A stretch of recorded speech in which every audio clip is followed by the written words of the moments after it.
All right, welcome back to the Compound Growth Show. We got Quincy and myself, John Short. Today, we're going to talk about TikTok. But first, I want to congratulate Quincy on moving into a new house. Is that okay for me to say online in front of thousands and thousands of listeners? Congratulations on the move, Quincy. But how was your Thanksgiving? It was good. Surprisingly, I think I lost 20 pounds in the move. So it was fantastic for me. Like it was a net. Nice. Got to see got to hang out with my family all day. My daughter didn't take a nap, so that was an adventure later in the day. But yeah, So you're the outside only of one that, in the house all not to good. take a nap? Oh yeah, pretty much. I find myself always asking people, and I hate this about myself, what's your favorite Thanksgiving side or dish? So I'm not going to ask you, but I did want to note that I've caught myself asking that a lot. It's kind of a cliche question. Let's jump into TikTok though, because we had a post go up on LinkedIn 2 weeks ago, asking people about whether or not they were going to jump onto TikTok or if they were on TikTok. There was some, you know, people who were pretty, not emotional, but people who were invested on both sides. Passionate. And They were passionate. they were passionate on both sides. We had a couple of people who have built a business around TikTok, who are doing sales advice TikTok, who are doing B2B TikTok content creation. And for me, it feels like I don't want to get on it. We've had two administrations plus the FBI say, we don't think this is a great idea. They're looking into the ways that they can shut that company down in the US.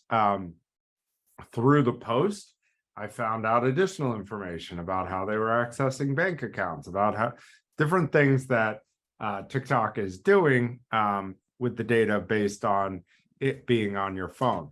Not my area of expertise, scary enough for me to stay away from it. But I think TikTok is probably more of a competitor to YouTube than it is with Instagram, based on what I've seen. So I think it came in and kind of that cohort of Snapchat, Instagram.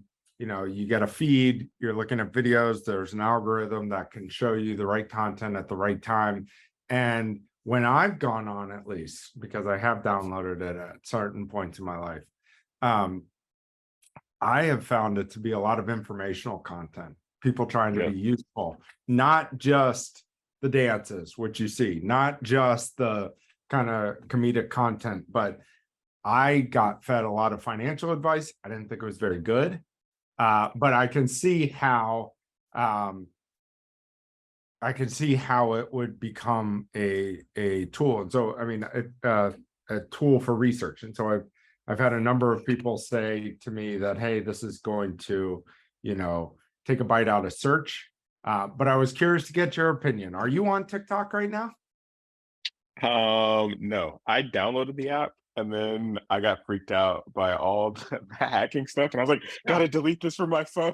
Right. This is the one thing our Republicans, Democrats, and the FBI can all agree on. So, like, to me, it's a huge victory. We finally found this is the thing. We're all going to kind of get around, circle the wagons around not wanting to be on TikTok, except for Gen Z is just going to be out there continuing to go on it because they don't care. But yeah, so what are your thoughts on the platform, on the content, that type of thing? Yeah, so the only thing that I ever see based on my circle of influence is the dance video. So I was one of those proponents of like, it's dumb, it's a stupid app, it's for people posting the dance videos, because it just repurposes over to Instagram, which is the app that I'm on. But Right. I will say you can definitely see kind of the innovation in the market because of TikTok, because of the sort of competition where we have YouTube Shorts, where we have Instagram is like leading with reels first, or stories first content. And so they're getting you into stories or reels whatever it's called, reels, as quickly as they possibly can these days. Like, yeah, And they say, hey, this is how you create a reel. Like, let's build this enablement yeah, around like building up the algorithm for reels. yeah, And so I would say in that aspect, like I love what TikTok has done as far as like innovating the market and right, making people like think about uh content dynamics and like different forms of content to yeah. reach people. Yeah, I mean, it's interesting to think about it as a content medium because they're not the first ones to do this. Like, I think stories were very similar. Yep. But like in terms of, let's see, I want to be careful how I use this word, but in terms of the technology, in terms of having video content that takes over your whole screen and you can scroll through really quickly.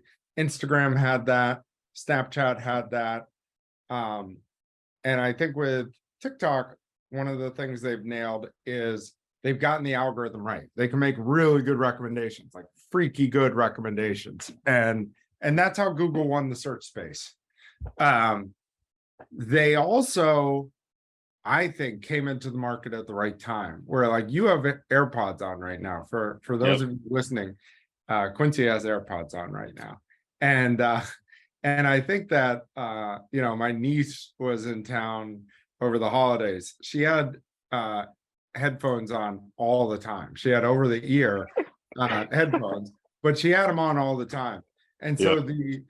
like when we were like a couple of years ago, you would see people looking at text-based content, or if you had video, they wanted the subtitles so they could understand what you were saying because they were looking at the content on the subway, in an Uber, at the dinner table in some cases. They were looking at the content at various points in the day, but they didn't want to be intrusive to other people. So I think there are two technology trends that are happening at the same time, which opens up the opportunity for more audio focused content.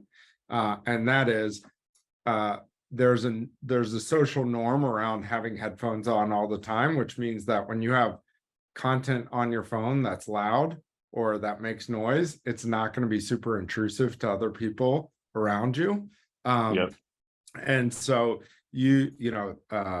I could almost make the argument that Apple has as much to do with TikTok's success as TikTok has, because I think the larger trend here is people would rather watch video than read.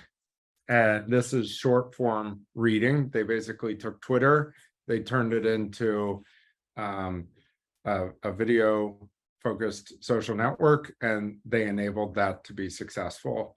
And so I think that's interesting. I've just created some YouTube shorts. People can check that out on our YouTube channel. I had a lot of fun doing it. I think it's a really nice way to be concise, provide a lot of information, try to be as useful as possible. It's a good exercise in not babbling. So I'll stop Yeah, talking. shorts real quick. I find myself in a trap because I just started utilizing shorts as well for my music content. Yeah. It goes fast. Like it gets out there and like you start seeing like motion and traction on a lot of it, depending on how useful the content is or how entertaining or whatever it is. And so it's easy to get in the trap of like looking at your metrics, which I know you fall into sometimes too. Me? No, I'm not a big metrics guy. No, yeah, no, it does. It gets out there fast. My first video did decent, better than I thought it would, and then my next couple of videos didn't do that well. So I need you to help me out there. But yeah, I mean, I think Real it's an interesting form, and YouTube seems like, I just love what YouTube is doing. I hope if that company would separate out from Google, I'd buy that stock, because I think they've been able to continue to innovate, to ride the wave of the creator economy. That's not financial advice, by the way. But I think they've been able to ride these waves and stay relevant. I mean, now, like, Mark Cuban's company, broadcast.com, which was a YouTube competitor, we haven't heard that name in years. YouTube is still relevant. It's, a huge piece of the Google pie. But I love the shorts on there. My algorithm isn't quite right yet. Like the content I get served there is low quality. It's not what I'm really looking for, but I really enjoyed creating those videos, and I can see how you could create really useful content in a really short period of time. And then bringing that back to TikTok, I think that the way, like, there's been some great things about it because now it's actually changed how we look at content creation in a sense that when you're out and you see somebody with their phone and they're either dancing or they're talking, like it's normalizing content creation wherever you are. Like, because Right, I don't look or give it a second glance or say, oh, that person's weird because they're talking into their phone and they're creating whatever.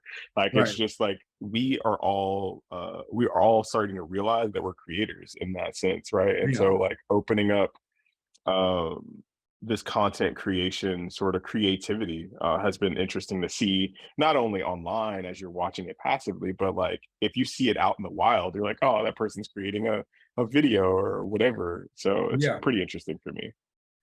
But there's a place for B2B in this. Like this Yes. is not a place that B2B should be ignoring. I'm not on TikTok. I feel like I'm watching this wave from the outside because I trust politicians more than most people. I guess.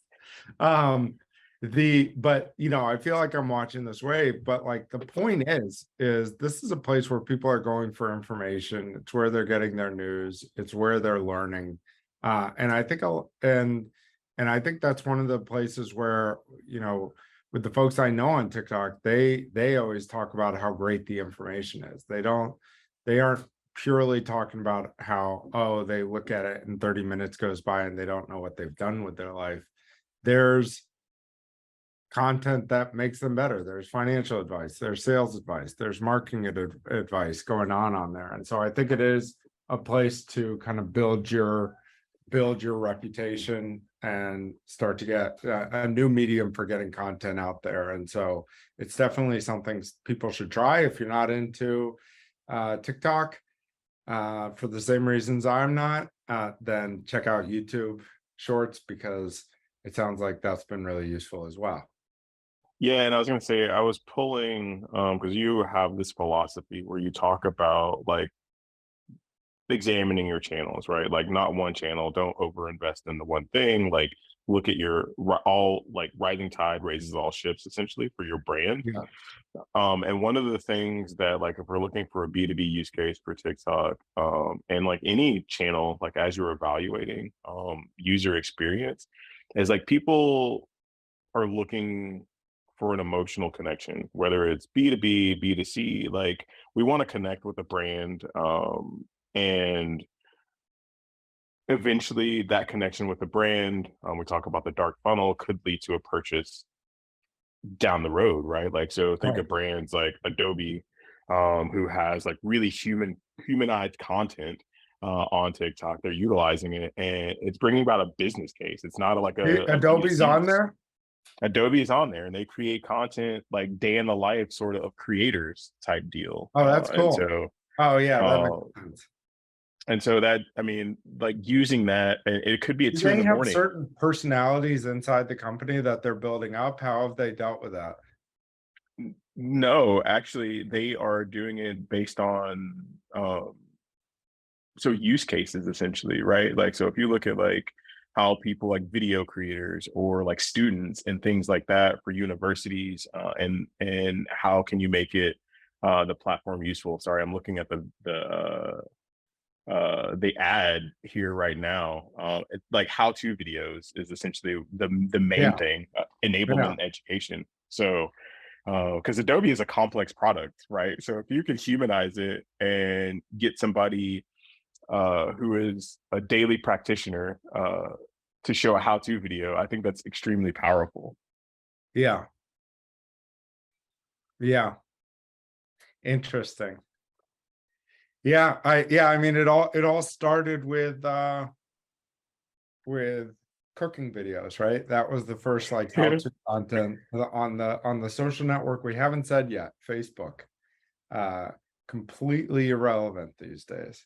And Almost completely irrelevant. I was gonna say another use case. I have this site that I'll post the link, but Shopify is using it for like productivity tips, right?